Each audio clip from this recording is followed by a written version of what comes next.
नमस्कार, श्रेखास किचनमध्ये तुमचं मनापासून स्वागत आहे. आज आपण एक वाटी पोह्यापासून पोटभरीचा नाश्ता कसा करायचा ते बघणार आहोत.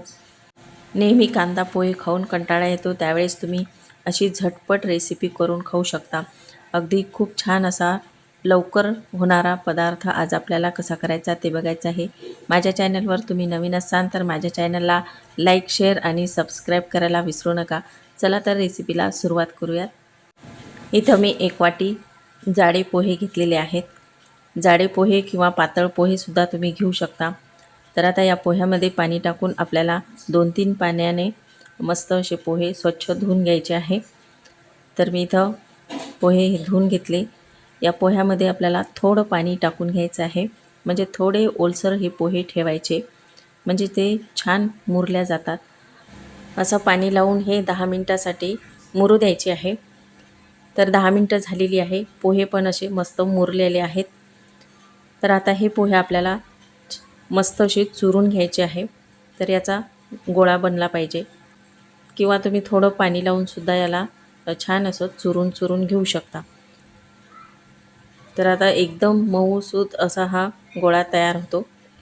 तर बघू शकता. तर इथे मी पूर्ण गोळा करून घेतलेला आहे. तर यामध्ये आपल्याला साधारण 2 चमचे बेसन पीठ टाकून घ्यायचं आहे. मी इथं एक वाटी भरपूर असा बारीक चिरून कांदा घेतलेला आहे. थोडी कोथिंबीर टाकून घ्यायची. 2 हिरव्या मिरच्या इथे मी कट करून बारीक करून घेतलेल्या आहेत.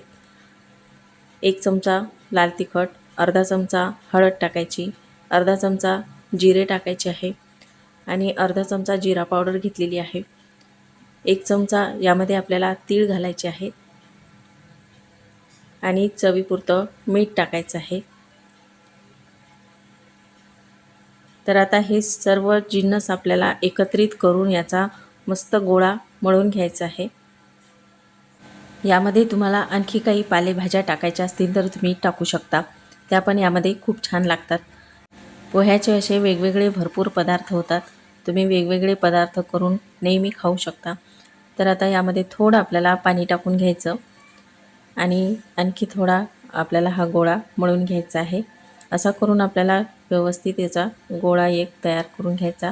तर इथं मी छान असा गोळा करून घेतलेला आहे आणि हाताला थोडं पाणी लावायचं. यामधली छोटी एक गोळी काढून घ्यायची आहे आणि गोल करून घ्यायची. असे गोळे करून तुम्ही वडेसुद्धा करून घेऊ शकता किंवा भजी बनवू शकता. पण आपल्याला अगदी कमी तेलकट हा पदार्थ बनवायचा आहे. त्यासाठी मी इथं एक पॉलिथिन घेतलेली आहे. या पॉलिथिनला थोडं पाणी लावून घ्यायचं आणि यावर हा गोळा टाकून घ्यायचा आणि मस्त आपल्याला हे असे थालीपीठ करून घ्यायचे आहे. तर असे हे पोहे आणि कांद्याचे थालीपीठ खायला पण खूप छान लागतात आणि तेलकटसुद्धा होत नाहीत आणि सकाळचा झटपट नाश्ता हा तयार होतो. तुम्ही हे थालीपीठ डब्यामध्ये सुद्धा देऊ शकता मुलांच्या, किंवा सकाळी नाश्त्यालासुद्धा करू शकता. संध्याकाळच्या वेळेला भाजीपोळी खायचा कंटाळा आला तेव्हा तुम्ही हे थालीपीठ असे करून खाऊ शकता. तर आता हे मस्त थालीपीठ आपलं तयार झालेलं आहे. तर जाड पातळ जसं हवं तसं तुम्ही करून घेऊ शकता. तर आता हे आपल्याला अशी थालीपीठ करून घ्यायचे. थालीपीठच्या मधोमध तुम्ही याला छिद्रसुद्धा करून घेऊ शकता, ते पण खूप छान दिसतात आणि छान भाजल्या जातात.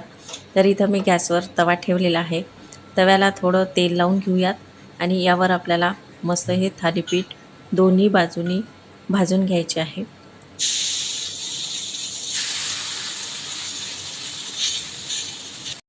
आता हे टाकल्यावर थोडं चिरलेलं असं दाबून घ्यायचं आहे आणि मस्त तेल लावून दोन्ही बाजूनी आपल्याला खरपूस भाजून घ्यायचे आहे. तर असे सकाळच्या नाश्त्याला तुम्ही झटपट असे थालीपीठ करून घेऊ शकता.